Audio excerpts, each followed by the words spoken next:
And now to the president's cabinet. President Obama introduced White House Chief of Staff Jack Lew yesterday as his choice to be Treasury Secretary. The president is being criticized for nominating another white man. We heard tough comments Thursday from two Democrats, New York Congressman Charlie Rangel and New Hampshire Senator Jeanne Shaheen.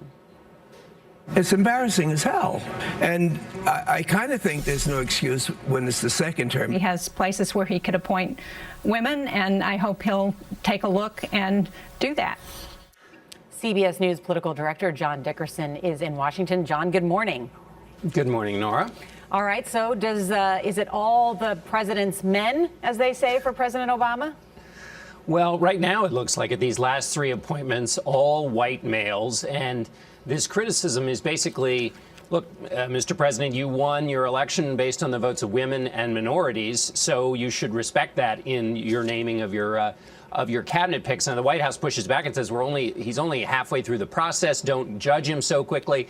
But if the president's being judged quickly on race and gender issues, it may in fact be because he taught people how to do that. In his campaign, there was not an issue of race or gender that the Obama campaign didn't jump on when it came to Mitt Romney and the Republicans. So now he's feeling a little of that heat himself. So what does he plan to do? Well, the White House officials, first they plan to say, wait a minute, his closest and most trusted advisor is an African-American woman. He has plenty of women staying in his cabinet along with minorities. More women work at the White House than men. So they're basically saying, wait a minute, this recent flap that he's involved in is a little over-torqued, as they say. But he's also, the White House officials also say, wait a minute, there are more appointments to come. Stay tuned. He's planning to keep the diversity in his cabinet and in his office as it was in the first term, but there are more picks to come. Let me turn to gun control for a second.